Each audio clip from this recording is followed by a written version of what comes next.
नाज़रीन, मैं आपको गुरु नानक की बड़ी बहन, जिनका नाम बेबे नानकी जी था, उनके गुरुद्वारे की तरफ लेके जा रहा हूँ। ये गुरुद्वारा बेदिया रोड पे वाक़या है। लाहौर एयरपोर्ट से तकरीबन 10 मिनट की ड्राइव पर लाहौर रिंग रोड पे नवाज शरीफ इंटरचेंज है। नवाज शरीफ इंटरचेंज के बिल्कुल मुतसिर बेदिया रोड है और वहाँ से 5 किलोमीटर की मुसाफत पर यह गुरुद्वारा वाक़या है। गांव का नाम चाहल है और ये गुरु नानक सिंह के ननिहाल का गांव भी कहा जाता है।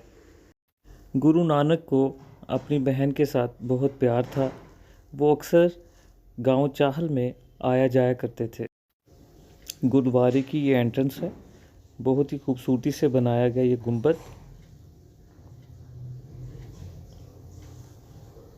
और ये एंट्रेंस के बाद ये फर्दर एक एंट्रेंस है जो कि गुरुद्वारे की सिमत ये दरवाज़ा खुलता है।